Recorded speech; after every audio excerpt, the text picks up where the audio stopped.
ಎಲ್ರಿಗೂ ಸ್ವಾಗತ. ಭೀಮನ ಅಮಾವಾಸ್ಯೆ ಅಥವಾ ಜ್ಯೋತಿರ್ಭೀಮೇಶ್ವರ ಅಮಾವಾಸ್ಯೆಯು ಮಹಿಳೆಯರಿಗೆ ಅತ್ಯಂತ ಸಂಭ್ರಮದ ಸಡಗರದ ಹಬ್ಬವಾಗಿದೆ. ದೀರ್ಘ ಸುಮಂಗಲಿತನಕ್ಕಾಗಿ ಹಾಗೂ ಪತಿಯ ದೀರ್ಘಾಯುಷ್ಯಕ್ಕಾಗಿ ವಿವಾಹಿತ ಮಹಿಳೆಯರು ಶಿವ ಪಾರ್ವತಿ ಪೂಜೆ ಉಪವಾಸ ವ್ರತವನ್ನು ಆಚರಿಸುತ್ತಾರೆ. ಈ ದಿನ ಮಹಿಳೆಯರು ಮುಂಜಾನೆ ಬೇಗನೆ ಎದ್ದು ಸ್ನಾನ ಮಾಡಿ ಹೊಸ ಬಟ್ಟೆಯನ್ನು ಧರಿಸಿ ದೇವರ ಪೂಜೆ ಮಾಡಿ ನಂತರ ಪತಿಯ ಪೂಜೆಯನ್ನು ಮಾಡುತ್ತಾರೆ. ಬಳಿಕ ಉಪವಾಸ ವ್ರತ ಮಾಡುವ ಪ್ರತಿಜ್ಞೆಯನ್ನು ತೆಗೆದುಕೊಳ್ಳುತ್ತಾರೆ. ತಮ್ಮ ದಾಂಪತ್ಯ ಜೀವನದಲ್ಲಿ ಪ್ರೀತಿ ಮತ್ತು ಸೌಭಾಗ್ಯ ತುಂಬಿರಲೆಂದು ದೇವರಲ್ಲಿ ಬೇಡಿಕೊಳ್ಳುತ್ತಾರೆ.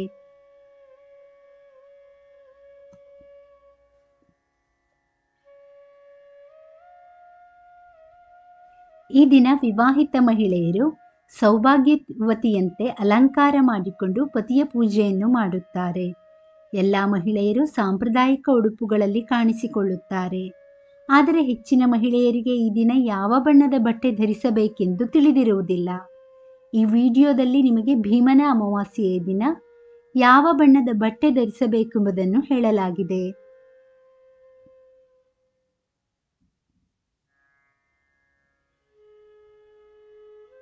ಭೀಮನ ಅಮಾವಾಸ್ಯೆಯ ದಿನ ಈ ಬಣ್ಣದ ಬಟ್ಟೆ ಧರಿಸಿ. ಭೀಮನ ಅಮಾವಾಸ್ಯೆಯ ದಿನ ಮಹಿಳೆಯರು ದೇವತೆಗಳಿಗೆ ಪ್ರಿಯವಾದ ಸೌಭಾಗ್ಯವನ್ನು ಸಂಕೇತಿಸುವ ಹಸಿರು ಬಣ್ಣದ ಬಟ್ಟೆಯನ್ನು ಧರಿಸಬೇಕು. ಹಸಿರು ಬಣ್ಣವು ಭಕ್ತಿ, ಸಮೃದ್ಧಿ, ಸಕಾರಾತ್ಮಕ ಶಕ್ತಿ, ಸಂತೋಷ, ಪ್ರಗತಿ, ದೀರ್ಘಾಯುಷ್ಯ ಮತ್ತು ಉತ್ತಮ ಆರೋಗ್ಯ ಸೇರಿದಂತೆ ಅನೇಕ ಮಂಗಳಕರ ಗುಣಗಳನ್ನು ಪ್ರತಿನಿಧಿಸುತ್ತದೆ. ಈ ಶುಭ ದಿನವು ಆಷಾಢ ಮಾಸದ ಮುಕ್ತಾಯವನ್ನು ಮತ್ತು ಶ್ರಾವಣ ಮಾಸದ ಆರಂಭವನ್ನು ಸಂಕೇತಿಸುವ ದಿನವಾಗಿದೆ.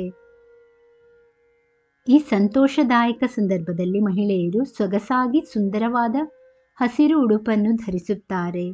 ಅವರು ಧರಿಸಿರುವ ಈ ಹಸಿರು ಬಣ್ಣವು ಪ್ರಕೃತಿಯನ್ನು ಪ್ರತಿನಿಧಿಸುತ್ತದೆ.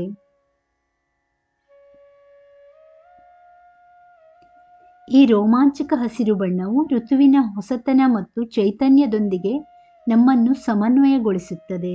ಅಷ್ಟೇ ಅಲ್ಲ, ಇದು ಶಿವನ ನೆಚ್ಚಿನ ಬಣ್ಣವೂ ಆಗಿದೆ. ಶಿವ ಪೂಜೆಯಲ್ಲಿ ಈ ಬಣ್ಣ ಹೆಚ್ಚು ಮಹತ್ವವನ್ನು ಹೊಂದಿರುವ ಬಣ್ಣವಾಗಿದೆ. ಅದರ ಸಕಾರಾತ್ಮಕ ಶಕ್ತಿ ಮತ್ತು ಆಧ್ಯಾತ್ಮಿಕ ಅರ್ಥಗಳೊಂದಿಗೆ ವಾತಾವರಣವನ್ನು ಶುದ್ಧಗೊಳಿಸುತ್ತದೆ.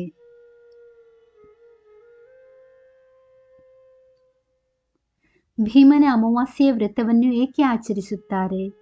ಭೀಮನ ಅಮಾವಾಸ್ಯೆಯ ವ್ರತವು ಅಚ್ಚರಿ ಪಡುವಂತಹ ದಂತಕಥೆಯನ್ನು ಒಳಗೊಂಡಿದೆ. ಇದು ಮದುವೆಯ ವಿಚಾರದಲ್ಲಿ ಶಿವನನ್ನು ಪಡೆಯಲು ಪಾರ್ವತಿ ದೇವಿಯು ಮಾಡಿದ ಭಕ್ತಿಯನ್ನು ಪ್ರತಿನಿಧಿಸುತ್ತದೆ. ಪುರಾಣದ ಪ್ರಕಾರ ಪಾರ್ವತಿ ದೇವಿಯು ಪವಿತ್ರವಾದ ಗಂಗಾ ನದಿಯ ದಡದಲ್ಲಿ ಕಠಿಣ ಉಪವಾಸವನ್ನು ಕೈಗೊಂಡಳು. ತನ್ನ ಪ್ರೀತಿಯ ಭಗವಾನ್ ಶಿವನೊಂದಿಗೆ ಒಂದಾಗಲು ತನ್ನ ಅವಿರತ ಉತ್ಸಾಹ ಮತ್ತು ಬದ್ಧತೆಯನ್ನು ಪ್ರದರ್ಶಿಸಿದಳು.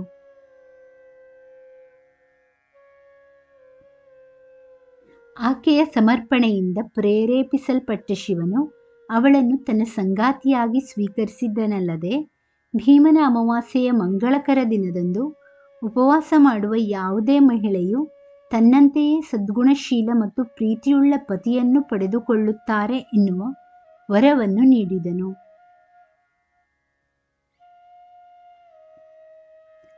ಪೌರಾಣಿಕ ಹಿನ್ನೆಲೆಯುಳ್ಳ ಈ ವ್ರತವನ್ನು ಕೇವಲ ವಿವಾಹಿತ ಮಹಿಳೆಯರು ಮಾತ್ರವಲ್ಲ, ಅವಿವಾಹಿತ ಹುಡುಗಿಯರು ಕೂಡ ಮಾಡಬಹುದು.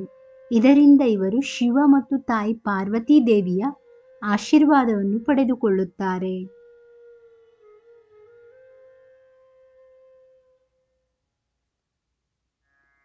ವೀಕ್ಷಕರೇ, ಈ ಮಾಹಿತಿ ಇಷ್ಟವಾದಲ್ಲಿ ದಯವಿಟ್ಟು ವಿಡಿಯೋವನ್ನು ಲೈಕ್ ಮಾಡಿ, ಚಾನಲನ್ನು ಸಬ್ಸ್ಕ್ರೈಬ್ ಮಾಡಿ. ಕೇಳಿದ್ದಕ್ಕಾಗಿ ಧನ್ಯವಾದಗಳು. Thank you for watching. Please like, share, comment and subscribe to Aishwani.